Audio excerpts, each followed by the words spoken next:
We replaced the 4 tires on our travel trailer while we were in BC. We've put a lot of kilometers on the RV since we purchased it in June of 2020, from the west side of Canada to Ontario, down to Florida and back, across to Yuma, Arizona, and then up to BC, as well as many small trips in between all of those. The factory tires have done us well. Grand Design put Westlake Super ST tires on, and those tires have lasted us 3 years. I believe that we have about 25,000 kilometers on that set of tires. But it's time to put new shoes on Kermit before we hop across the country again. Since we are at this location for a while, we decided our best bet was to just jack up the RV and put it on blocks, remove the tires and bring them into a shop to swap them out.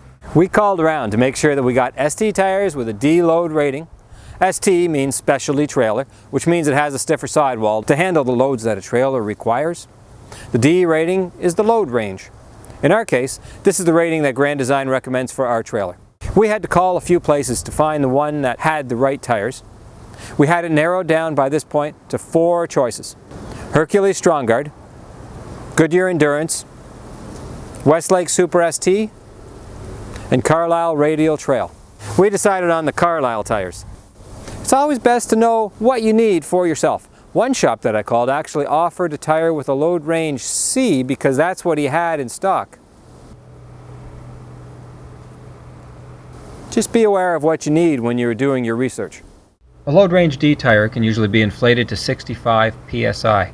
That's a lot more than your normal load range C tires, which can only be inflated to 50 psi. And that means that you're usually going to get about 200 or 300 pounds more load capacity per tire using a load range D as opposed to a C. Altogether, it was $785 for our 4 new tires installed on our rims and balanced.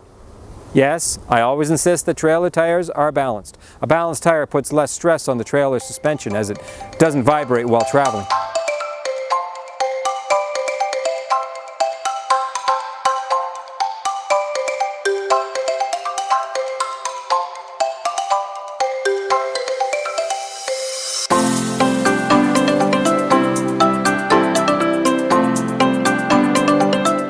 We reinstalled them on our trailer ourselves back at the camp, and now we're ready to begin our journey back across the country once again. We'll wrap up our stay on Bray Island and head off to visit our daughter Pamela and grandson David in Edmonton before driving to Southern Ontario to see the rest of the family. Until next time, we look forward to seeing you on the road.